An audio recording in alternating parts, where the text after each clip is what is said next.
Ya kwanza kabisa namshukuru Mungu sana ambaye amenipatia neema leo tarehe hii ambayo tunashirikiana pamoja katika masomo mbalimbali ambayo yatakuwa yakiletwa na TV yetu ya habari maalum. Na miongoni mwa masomo hayo mengi sana yatakuwa yanahusu masuala ya uongozi, lakini mengine yatakuwa ni mafundisho tu mbalimbali kadiri ambavyo tutakavyokuwa tunakwenda na kipindi hiki ambacho tunakianza leo siku ya Jumanne. Na leo moja kwa moja bila kupoteza muda, jina langu ninaitwa Steve Robert Mulenga. Ninamshukuru Mungu na Bwana Yesu ameniokoa miaka sasa zaidi ya 44 sasa inakaribia, tangu miaka ile ya 78 kuja 79 Yesu Kristo ndiye aliniokoa. Na kwa kipindi hicho chote nimeuona wema wa Mungu na nimeziona fadhili zake. Mungu alivyoniokoa, nimekuwa na msukumo ule mwanzoni wa wokovu wangu sana kuwaeleza watu habari za Yesu Kristo ambaye anaokoa maisha ya watu, kwa sababu Yesu alinifanyia badiliko kubwa sana katika mji wa pale Mombo, maeneo ambayo ndio nimezaliwa, japo sikuzaliwa Mombo mjini pale, kwa maana Mombo sisi tunapaita mjini katika wilaya ya Korogwe, lakini nimekulia hapo. Nimezaliwa pembeni tu ya Mombo hapo, lakini nimekuwa sana maisha yangu yote hapo kwa kipindi cha kutosha kabla sijahamia Tanga mjini. Na Bwana aliponiokoa taratibu nikasikia msukumo sana wa kuhubiri Injili au kushuhudia watu habari za Yesu kwa kipindi cha muda wa kutosha. Baadaye wazee au viongozi ambao walitangulia wakaona wanipeleke shule ya Biblia, ilikuwa inaitwa Marangu, shule ya Biblia Marangu kule Ngaramtoni, Moshi. Nilikuwa kule chini ya walimu ambao walikuwa wanafundisha neno la Mungu. Walimu wale wengine walikuwa ndani ya nchi, wengine sasa wamelala, lakini wengine bado wako hai. Na wakumbuka walio hai mpaka sasa ni pamoja na mzee Mwakyusa, mchungaji Mwakyusa au askofu, makamu askofu mstaafu wa FPCT Jonathan Mwakyusa, lakini pia Mwalimu Herman Ngoma, kwa mwalimu wa sekondari pale Korogwe. Yeye alikuwa ni mwalimu pia, anakuja kutufundisha kule Marangu shule ya Biblia. Wengine walikuwa marehemu Elasto Mshomi, Oke Klimberg kutoka Sweden, na walimu wengine kutoka Sweden, kina mzee Mboya ambao sasa pia nao wamepumzika, kina mzee Njagaga wanakuja kutufundisha. Lakini Eliuruma Kombe marehemu naye alikuwa anakuja kutufundisha somo la uinjilisti wakati huo. Najaribu kukumbuka pia mzee Petro Kamata naye alikuwa anatufundisha pia masuala ya neno la Mungu. Lakini baadaye nikarudi tena Mombo ambapo naishi, nikapata nafasi ya kwenda chuo cha Biblia cha Tanzania Assemblies of God. Ilikuwa mwaka 2004. Nikakaa pale mwaka mmoja kujifunza mambo mbalimbali yaliyonisaidia kuingia masomo ya theolojia. Mwaka 2008, 2009,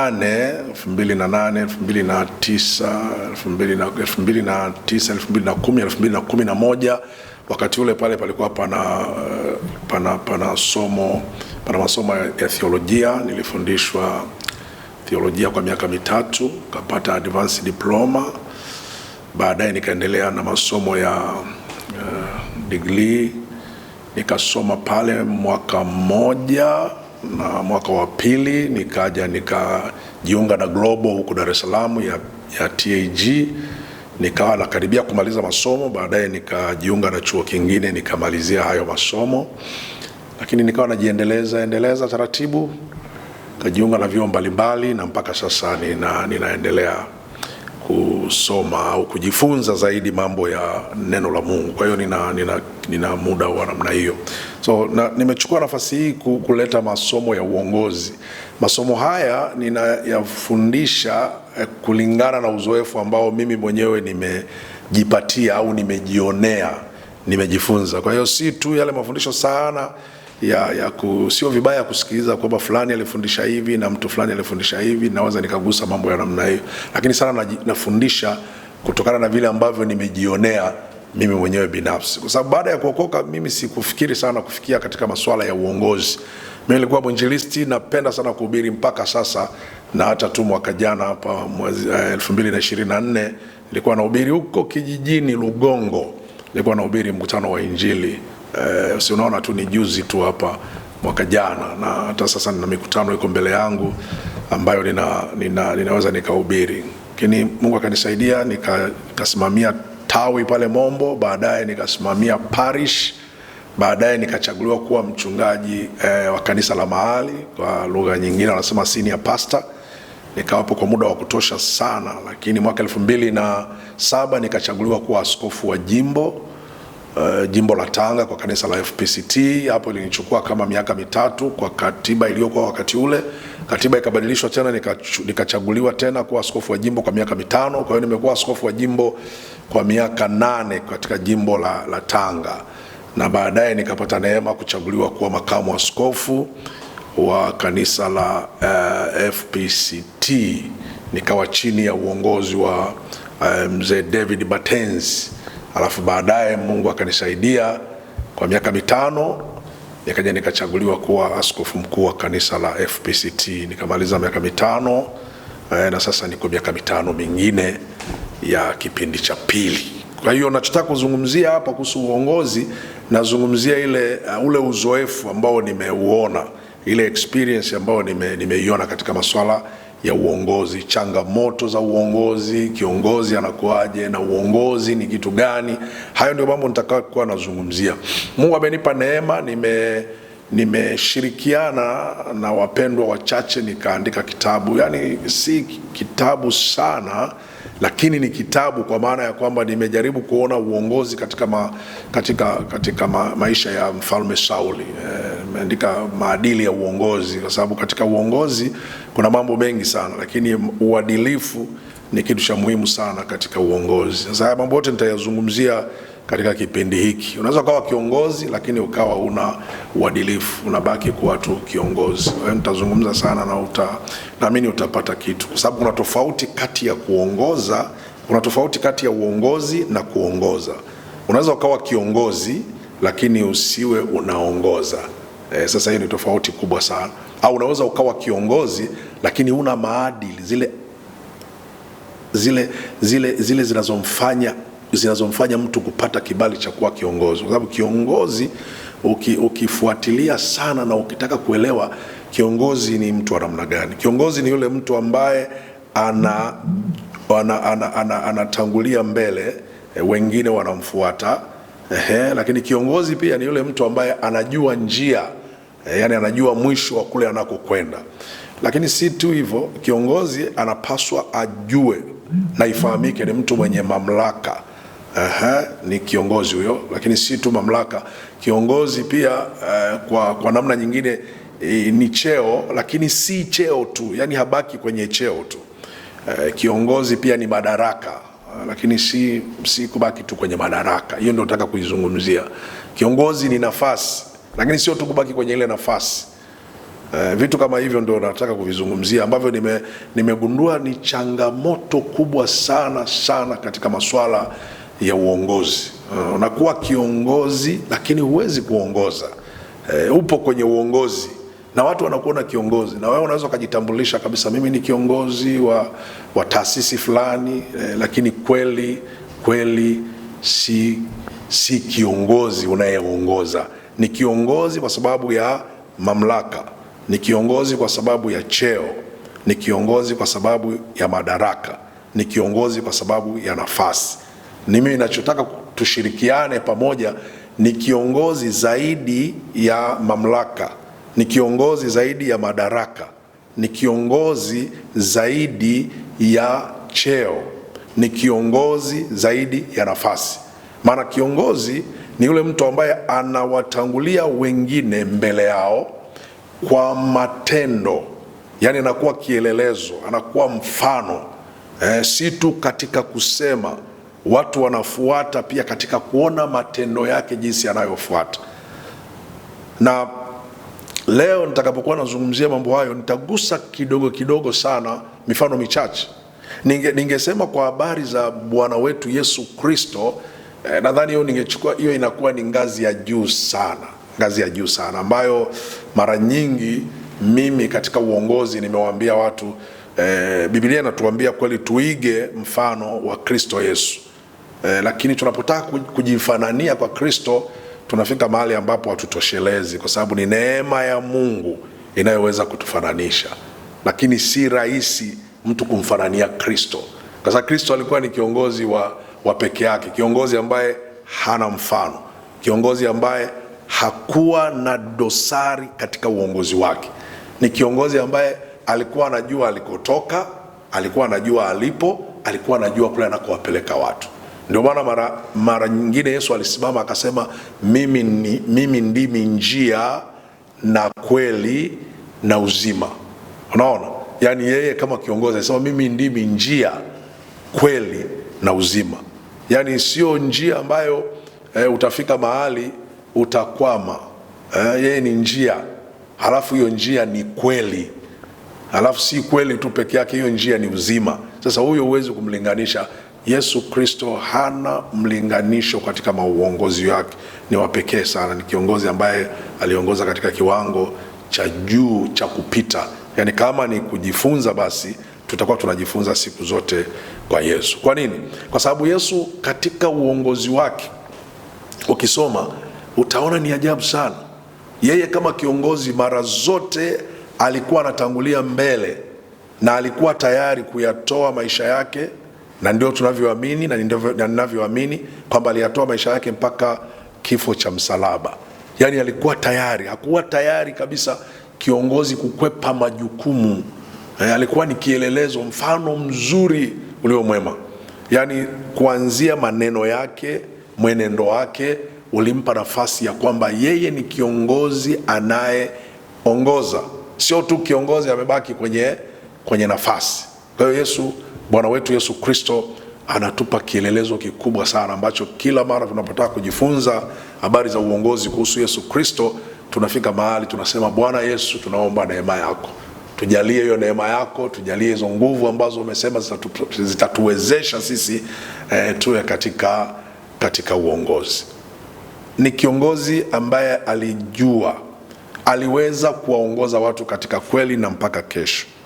Alipokutana na matatizo, huyo kiongozi hakuwa na upendeleo, hakuwa na hila, hakuangalia sura ya mtu kupendelea, alizungumza iliyo haki tupu. Alitumia mamlaka yake katika upendo. Mara zote Yesu Kristo alitumia mamlaka yake katika upendo. Alitumia madaraka yake katika upendo. Alitumia nafasi yake katika upendo. Alitumia cheo chake katika upendo, kitu ambacho kiongozi unahitaji neema ya Mungu sana sana katika kufanya maamuzi na ya kuwaongoza watu wengine. Nikupe tu mifano michache ya katika masuala haya ambayo tutazungumza. Tutapapanua, tutasema sana, tutaingia sana kwenye Biblia, lakini nataka tu mwanzo uangalie mambo machache na uyaone haya mambo machache, jinsi ambavyo Yesu, kiongozi bora, kiongozi wa mfano, kiongozi aliyeongoza. Inaonekanaje mtu ni kiongozi? Hasa sana ni katika kutatua matatizo ya wale anaowaongoza, iwe ni wanachama wake, iwe ni waumini, iwe ni wafuasi. Kwa sababu unapokuwa kiongozi, watu wote ambao unawaongoza, tumaini lao lote liko kwako, na mara zote hupaswi kufika mahali ukalalamika, hupaswi kufika mahali ukakata tamaa.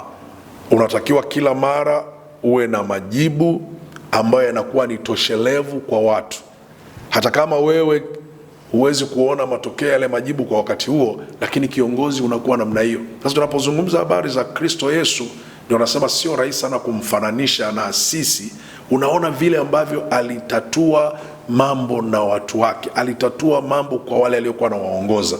Alikuwa tayari kukabiliana na mambo yote. Ni kiongozi wa pekee, na ndio maana anasema hivi, mimi nitakapoinuliwa juu nitawavuta wote waje kwangu. Nimeanza na huyo Kristo Yesu kwa sababu anapaswa kuinuliwa kwa vile alivyokuwa kiongozi. Hana mfano na kiongozi yoyote ambaye alikuwepo katika historia yoyote au katika vitabu ambavyo tunavisoma vya Biblia. Viongozi wote waliokuwepo hawafikii vile ambavyo Kristo Yesu alifikia. Alichukua mwili kama mwanadamu kwa asilimia zote, na alikuwa bado ni Mungu mwenye nguvu. Lakini alipokuwa anasimama kuongoza, alikuwa anachukua nafasi zile zile ambazo mtu mwingine anaweza akaongoza, lakini yeye alisimama katika nafasi yake. Alipokuwa anaonekana mwenye mamlaka yote, hakutumia mamlaka yake. Hakutumia mamlaka yake kutisha watu. Hakuna mahali Yesu Kristo alitumia nafasi yake au mamlaka yake kama kiongozi labda kuwatisha watu mpaka watu wanaogopa. Kama vile saa nyingine sisi katika masuala ya uongozi wetu, ukikutana na changamoto kubwa, unaweza ukatumia maneno ya tofauti. Nimeona kwa viongozi wengi pamoja na mimi, kwa sababu nami ninajitahidi katika masuala hayo ya uongozi, lakini pamoja na mimi, kwa sababu na ile hali ambayo naweza nikafikia mahali nikatumia nafasi, nikatumia madaraka, nikatumia mamlaka, nikatumia hizo, na zinaniruhusu. Si unaona kiongozi anaweza akasema hawanitambui mimi. Hapo inaonyesha ni madaraka. Ukishasikia kiongozi anasema hivi hawanitambui mimi, hapo inaonyesha ana madaraka, ana maamuzi fulani. Huyo kiongozi anayo nafasi fulani ambayo anaona kwa nini watu wengine hawamtambui. Anaweza kusema mimi hakuna atakayenifanya chochote, mimi nina uzoefu. Yesu hakutumia maneno hayo. Alikuwa ni kiongozi ambaye alikuwa anatumia uongozi katika upendo. Mamlaka yake yote alitumia katika upendo. Hata watu wa kawaida tu walipokuja kumuuliza maswali, alikuwa makini sana kuwajibu bila shida. Kuna mifano mingi kwenye Biblia ambayo tutaiangalia huko mbele, lakini nitaitamka moja baada ya mfano mwingine ambao Yesu alikutana nao kama kiongozi. Kuna wakati Yesu Kristo kama kiongozi bora, kiongozi anayeongoza, aliletewa mwanamke ambaye alikuwa amefumaniwa akizini.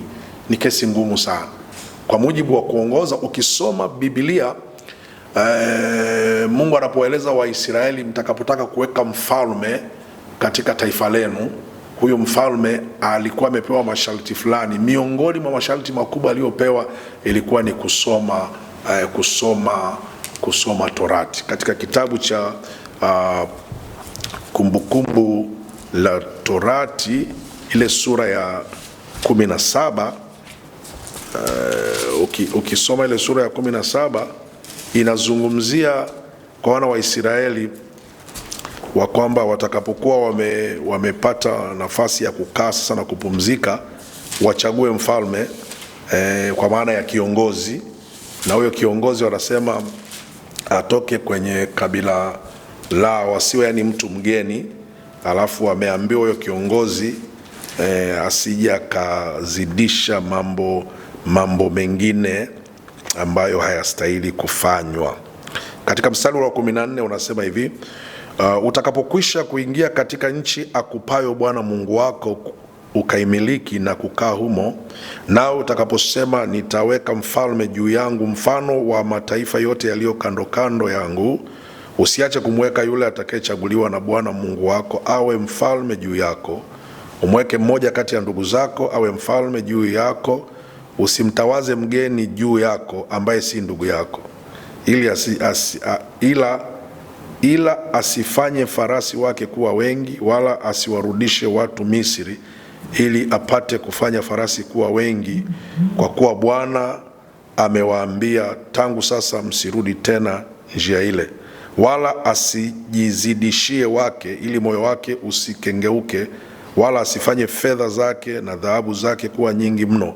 Tena na iwe zamani aketipo juu ya kiti cha ufalme wake, ajiandikie nakala ya Torati hii katika chuo, kufuata hicho kilicho mbele ya makuhani Walawi, na awe nayo asome humo siku zote atakazoishi, ili apate kujifunza kumcha Bwana Mungu wake, ayashike maneno yote ya torati hii na amri hizi kwa kuyafanya.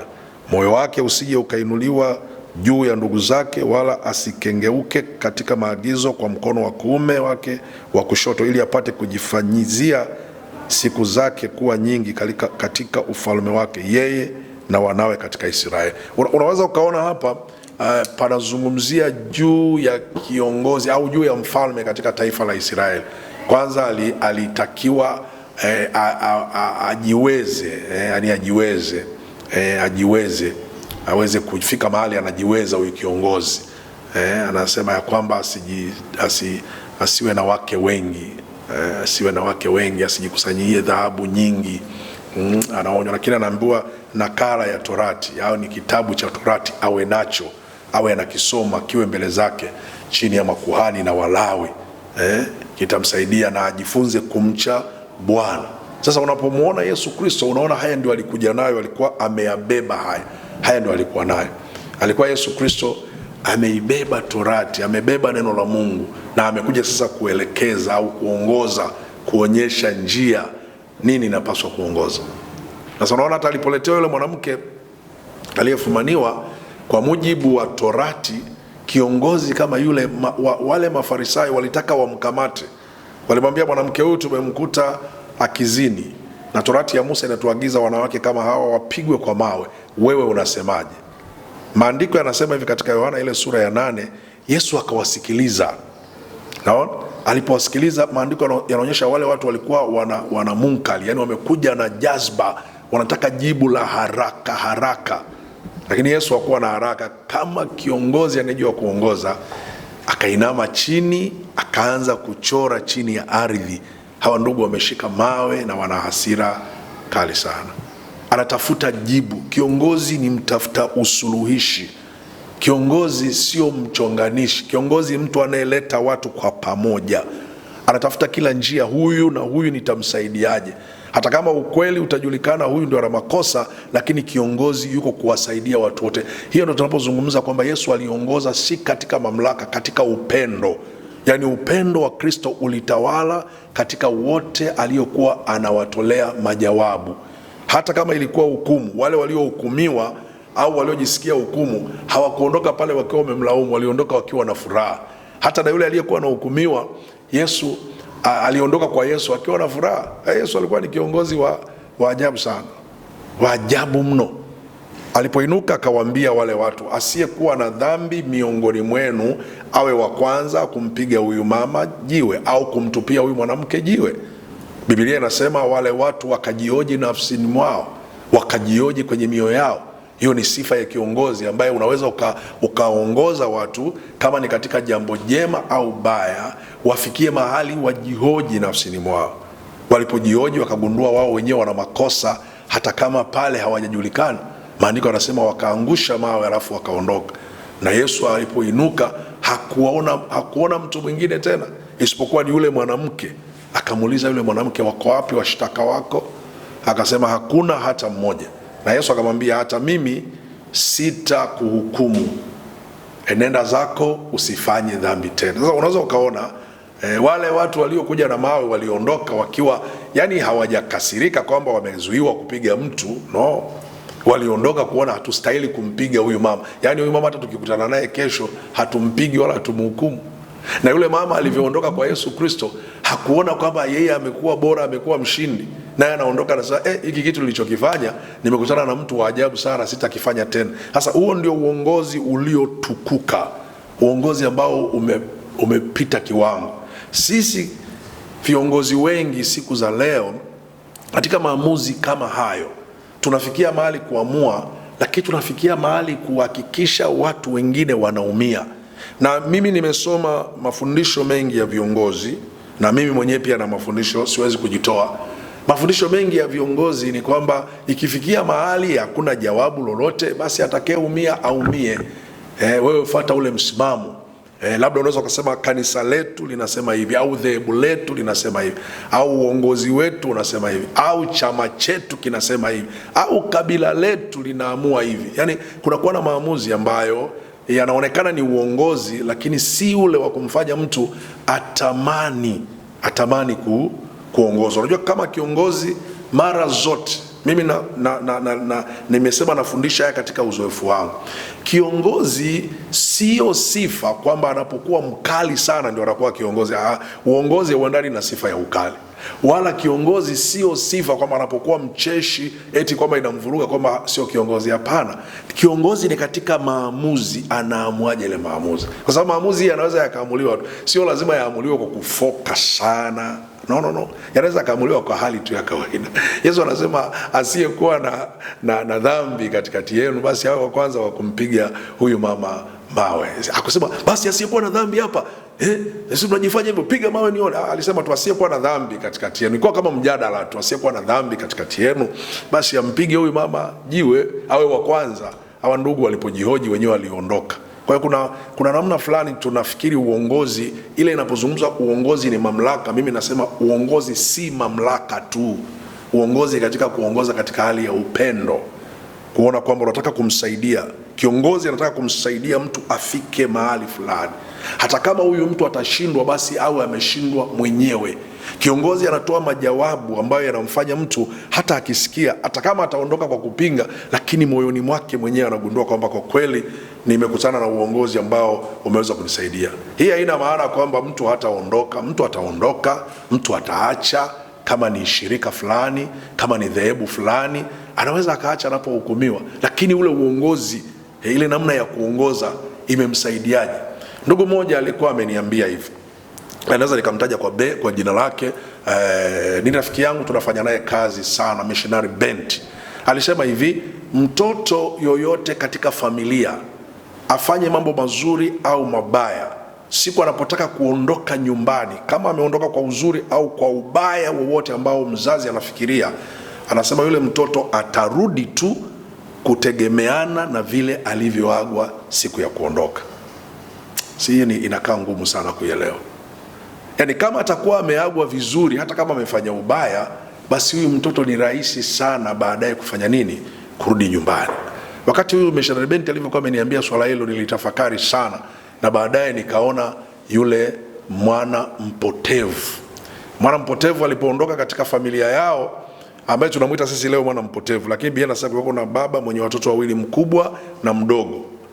Imeandikwa yule mkubwa na yule mdogo akataka mali, yule baba akawagawanya wale mali. Na akaagana na yule kijana akasema, mzee mimi naondoka nyumbani. Mzee akasema nenda salama. Naona hata alivyokwenda kule, alivyoharibu mali ile yote ya baba yake. Mali yote ya baba yake alivyoharibu. Huyu kijana akaingia kwenye shughuli za kazi. Amefanya kazi yule kijana, hiyo iko katika kitabu cha Luka mtakatifu sura ile ya 15 kuanzia mstari wa 11. Akafanya kazi, akaona ile kazi haimsaidii kwa sababu alikuwa anafanya chini ya bwana mmoja ambaye hajatajwa vizuri. Halafu mtu huyu anahusika na masuala ya kulisha nguruwe, na anatakiwa kula chakula cha makombo yale ya nguruwe. Kijana akazingatia moyoni mwake, napapenda sana hapo. Akasema, mimi baba yangu ana watumishi wangapi nyumbani na wanakula na kusaza. Kwa nini mimi niko hapa nateseka? Nitarudi nyumbani kwa baba. Sikiliza hiyo sentence. Nitarudi nyumbani kwa baba. Anasemaje? Anasema nitarudi nyumbani kwa baba na nitamwambia baba, nimekosa mbele za Mungu na mbele zako. Usinihesabu tena kuwa mtoto wako. Sasa yule missionary Bent alivyokuwa ameniambia hiyo, nikakumbuka kwa huyu baba, huyu mzee anayetajwa kwenye Biblia, alikuwa ni kiongozi ambaye aliweza kuagana vizuri na mtoto wake. Unaona? Hata kama yule kijana alichukua mahali, ile mali akaenda akaiharibu, lakini vile alivyoagwa ilimsaidia kurudi tena. Sasa kiongozi unatakiwa kuwa hivyo. Hata kama mtu amekosa kanisani, mara nyingi tuzungumze viongozi wa makanisani. Hata kama mtu amekosa kanisani, namna ya kumsaidia, tunataka tukamwambia, ndugu, kwa kweli tunaomba ukae pembeni, lakini kwa moyo wa upendo, ambao yeye mwenyewe atasikia baadaye kwamba kwa kweli mimi nilikosa na ninapaswa kurudi. Ndivyo Yesu alivyotumia katika uongozi wake. Alikuwa kiongozi wa namna hiyo. Wale watu wakaondoka, yule mwanamke akaondoka. So far inaonekana walikutana mtaani, Labda alikuwa anamuuliza, bwana alikuambiaje Yesu ulivyoongea naye? Hata aliwaambia, mnataka niwaambie alivyoniambia? Na waliona mabadiliko kwa yule mwanamke jinsi alivyokuwa. Huyu ni kiongozi wa ajabu na wa mfano wa kuigwa sana. Tunajitahidi tufikie hapo. Na mimi ninavyosema hapa sio kwamba na mimi nimekamilika napoleta masomo haya kwa maana ya lugha hii, kwamba ninaendelea kujifunza siku baada ya siku kwa kiongozi ambaye ni mchungaji, kiongozi anayejua kuongoza. Sema mwanamke amekuja macho yamevimba analia, na mwanamume anasema amekuja ana hasira. Si unajua wanaume zile hasira hasira ziko mpaka zimefika degree zote. Mchungaji anawauliza, amekaa kwenye kiti, vipi? Anasema huyu mwanamume simtaki, kuanzia leo mimi sina hamu kabisa, nimekuja hapa mchungaji, nataka tuachane kabisa, amenitesa. Na yule mwanamume anasema, na wewe unasema sana mimi simtaki, nilikosea kuoa, huyu sio mwanamke. Anasema ilikuwa kelele kubwa. Anasema yule kiongozi, mimi simuiti mchungaji, anasema yule kiongozi akamwambia, hebu tulieni basi. Kinachonishangaza kati yenu mimi, wewe mume na mke, ninachoshangaa mimi hapa mchungaji wenu, nilikuwa najua nyinyi mngeachana miaka 4 iliyopita. Yaani ninashangaa mpaka leo hamjaachana. Hicho ndio kimenishangaza sana. Anasema baada ya kusema hivyo wakastop. Yule mama kulia kukaisha, na yule bwana jaziba zake zikafanya nini? Zikapungua. Akamwambia mchungaji, kwa nini unasema hivyo? Sasa nashangaa mnaendelea kuishi. Ninyi mlikuwa muachane miaka 4 iliyopita, sio leo. Yaani naona kama mmevumiliana sana mpaka kufikia hapa. Sasa leo mnaponiambia mnaachana leo, mimi nashangaa. Mlitakiwa muachane miaka 4 iliyopita. Yule mwanamke akafuta machozi yake. Akasema, mchungaji, kumbe ulikuwa unajua matatizo yetu. Na kweli mimi nimemvumilia. Kuna siku ilikuwa hivi na hivi nikamvumilia. Kwa kweli sio tu miaka 4, ni zaidi ya hiyo miaka 4. Na yule mwanamke akasema, hata mimi nimekuvumilia sana. Sasa akamwambia, basi tulieni. Sasa kwa nini msiachane wakati wote huo? Mnakuja kuachana leo, mmevumiliana kipindi chote hicho. Hasira za yule mwanamume zikashuka, na yule mwanamke hasira zake zikashuka. Wakakubali kusameheana pale, na yule mchungaji akawaombea. Hiyo ndoa inaendelea vizuri mpaka leo, ni miaka imeenda. Sasa kiongozi si tu kwa sababu ni kiongozi tu, utaanza kutaka kujua tatizo ni nini, ilikuwaje, ikwaje. Unajua wewe mwanamume unakosea sana haya, na wewe mwanamke ulikosea sana haya. Angalia kwa nini unashindwa. Iga Delila alimbembeleza Samson mpaka akatoa siri. Sio masuala ya kumbembeleza kutoa siri. Wewe ni kiongozi, unahitajika kutafuta neema ambayo Mungu atakupatia uweze kuwaongoza hawa watu, kutoa majibu ambayo yanaweza yakatatua mgogoro wote ambao unaendelea. Kristo Yesu katika masuala yake yote, wakati fulani alikuwa amemwambia mtu mmoja mwenye dhambi, mtu mmoja alikuwa amepooza, wakati wamepasua dari ili wamteremsha, akasema, mwanangu, umesamehewa dhambi zako. Mafarisayo wakasema, huyu mtu anakufuru, ni nani huyu anayeweza kusamehe dhambi isipokuwa ni Mungu? Na Yesu aliposikia hoja hiyo akasema tu maneno haya mazuri tu. Jamani, lipi jepesi, kumwambia mtu huyo amesamehewa dhambi, au kumwambia inuka, jitwike godoro lako uende? Lipi jepesi? Ukweli jepesi ni kumwambia umesamehewa dhambi. Maana kumwambia mtu inuka ujitwike godoro lako uende, ambaye ni mlemavu, amepooza, hilo ni jambo zito sana. Sasa akamwambia, ili mpate kujua mwana wa Adamu anayo amri duniani ya kusamehe, akamwambia yule aliyepooza, inuka, jitwike godoro lako ufanye nini? Uende. Mara nyingine watu wamekuja na mashtaka, bwana, tumekuta watu hawa wanafanya isiyo halali siku ya Sabato. Maana Sabato ile na sheria yake ilikuwa uruhusiwi kubeba mzigo, uruhusiwi kuwasha moto, mambo namna hiyo. Yesu anamwambia, je, ni kipi kizuri, kufanya mema siku ya Sabato au kufanya mabaya? Ni nani katikati yenu hapa punda wake akitumbukia kwenye shimo siku ya Sabato ambaye hata muopoa? Hivi kweli unapunda, kwa bahati mbaya punda akatumbukia kwenye shimo siku ya Sabato, utamwacha mpaka siku nyingine? Si utaonyesha rehema zako kumuopoa yule punda kutoka kwenye shimo? Yesu akamwambia, ni vizuri kutenda mema siku ya Sabato au mabaya? Watu wanaondoka wakiwa na majibu ambayo ni mazuri, majibu mema, majibu yanayowasaidia hata kama wanasikia vibaya, lakini wanakuwa na majibu yaliyo sahihi. Napotaka kumalizia kwa siku ya leo, ambao tutaendelea Jumanne ijayo katika masomo ya uongozi. Leo ni utangulizi, nikichukulia mambo nikikuletea habari za uongozi wa Yesu Kristo, lakini nakupa vidokezo vidogo vidogo. Kuna wakati Gideon alienda kuvunja sanamu au ibada ya sanamu, miungu ambayo baba yake alikuwa ni kiongozi wa miungu na watu wengine. Huyu Gideon usiku akaenda akavunja ile miungu, akaibomoa ile miungu. Halafu watu wa ule mji, watu wa familia ile jamii ilikuwa inaamini sana juu ya miungu. Wakauliza taarifa, nani ambaye alivunja, nani aliyebomoa hii madhabahu yetu? Taarifa zikaenda zikaonekana ni Gideon.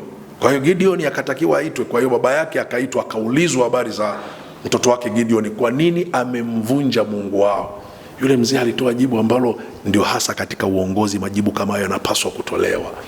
Akawaambia hivi, sasa jamani, si ni ajabu kama huyo Baali ni Mungu, nani anayemtetea? Si ajitetee mwenyewe?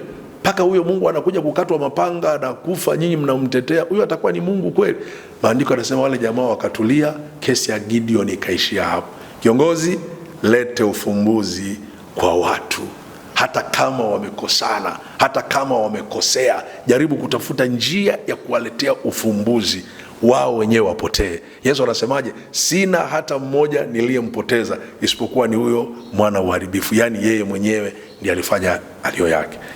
Kuna tofauti kati ya kiongozi na kuongoza. Hiyo ni mada kubwa tutakayokuwa tunajifunza katika kipindi hiki.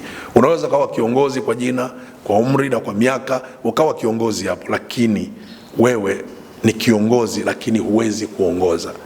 Kuna viongozi kwenye Biblia humu ambao wengi wao walikuwa ni viongozi lakini walikuwa wanaongozwa. Unaona? Unaweza kuwa pia kiongozi lakini wewe huongozi ila unaongozwa. Kuna mtu yuko nyuma yako, kuna kundi la watu nyuma wanakuongoza. Nikupe mfano huo, fuatilia hivi vipindi utaelewa hayo mambo. Mmoja wapo alikuwa ni Sauli. Sauli alikuwa ni kiongozi lakini alikuwa anaongozwa. Anaambiwa Sauli, sasa njoo, Bwana amekuita akutie mafuta. Sura ya 9 akatiwa mafuta. Sura ya 10 Sauli anaambiwa na Samueli, ukitoka hapa utakutana kwenye kaburi la Raheli, utakutana na wanaume watakwambia punda wa baba yako wameonekana. Ukienda mbele utakutana na watu wengine watakwambia hivyo, watakupa mikate miwili. Ukienda mbele utakutana na kundi la watumishi wa Mungu, manabii. Unaona? Kwa sababu Samueli ndiye anamuongoza nani? Anamuongoza Sauli. Yeye ni kiongozi katika taifa la Israeli lakini anaongozwa na Samueli. Ilikuwa na maana gani? Na maana Sauli hakupaswa kufanya mambo ya yeye kama kuongoza, alipaswa kumsikia Samueli. Kumbuka sura ya 13 anaambiwa asubiri, watakuja kutoa dhabihu. Alikuwa anatakiwa amsubiri nani? Amsubiri Samueli. Sura ya 15 anaambiwa hivi, nenda ukawaue wa Amaleki. Mungu amenitokea ameniambia nenda ukawaue wa Amaleki, usiache hata mmoja. Anaagizwa na Samueli. Sauli anafanya makosa, Samueli ndo anakuja anatokea. Kwa huyu alikuwa ni kiongozi lakini anaongozwa, inatakiwa asikie maongozi. Sasa kuna tofauti hapo. Unakuwa kiongozi lakini unaongozwa. Tunapoweka viongozi, tunatakiwa hao viongozi waongozwe kwanza na Mungu, waongozwe na Roho Mtakatifu katika maisha yao, waongozwe na taratibu zilizowekwa, lakini wakiwa wanaongozwa. Lakini ukiongozwa tu sasa wewe na mtu mwingine, hui kiongozi, utabakia mahali ambapo utafanya makosa mengi sana, na ndio tunayaona siku ya leo. Viongozi wengi wanaongoza kwa kuongozwa. Sasa hao viongozi, karibu tena, tukutane Jumanne ijayo kwa kipindi kama hiki. Mungu akubariki sana. Nataka niombe Mungu halafu tutaendelea Jumanne ijayo. Baba Mungu, katika jina la Yesu Kristo, ninakushukuru Bwana kwa vipindi hivi vya somo la uongozi ambalo tumeanza leo. Tutaangalia mistari mingi sana kwenye Biblia, lakini leo ndio tumeanza. Naomba Bwana kipindi hiki kila atakayesikia uweze kufungua moyo wake, aweze kuelewa kile kitu ambacho unataka kuzungumza naye. Na hata mimi Bwana unipe neema ninapojifunza, ninapoelezea yale yote niliyopanga. Bwana utanipa neema na ufunuo wa kutosha katika kuwaongoza watu, katika kujifunza mambo haya ya uongozi. Kwa jina la Yesu Kristo Mwokozi wetu nimeomba na kushukuru. Amen.